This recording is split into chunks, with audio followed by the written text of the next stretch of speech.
মুসলিমদেরকে ভারতবর্ষের বিভিন্ন জায়গায় নাগরিকত্ব পাইয়ে দিয়ে ভোটার লিস্টে নাম তুলে দেওয়ার বহু বহু বুড়ি বুড়ি উদাহরণ পশ্চিমবঙ্গে আছে। মুখ্যমন্ত্রী অন্যের ঘাড়ে দোষ চাপিয়ে, এবং আমরা ভুতুরে ভোটারের অভিযোগ এখনই করেছি, এবং বাংলাদেশ থেকে মুসলিমদেরকে ভারতবর্ষের বিভিন্ন জায়গায় নাগরিকত্ব পাইয়ে দিয়ে ভোটার লিস্টে নাম তুলে দেওয়ার বহু বহু বুড়ি বুড়ি উদাহরণ পশ্চিমবঙ্গে আছে। যে ডেমোগ্রাফিক চেঞ্জ হয়েছে 1947 সাল থেকে প্রথম যে জনগণনা হয়েছিল, সেন্সাস হয়েছিল, তার থেকে লাস্ট সেন্সাসের তুলনা করা যায় তাহলে এরপর পরিষ্কার হয়ে যাবে কোথায় কোথায় এই ধরনের জনবিস্ফোরণ ঘটেছে একটি বিশেষ ধর্মীয় সম্প্রদায়ের, যেটা বায়োলজিক্যালি সম্ভব না, পসিবল না। সেখানে বোঝা যাবে মুখ্যমন্ত্রী অন্যের ঘাড়ে দোষ চাপিয়ে, অর্থাৎ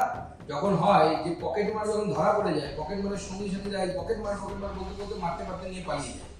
মুখ্যমন্ত্রী যেহেতু নিজে নাম ঢুকিয়েছেন এইভাবে, সেই জন্য উনি এই কথাটা বলে ঘেঁটে দেওয়ার চেষ্টা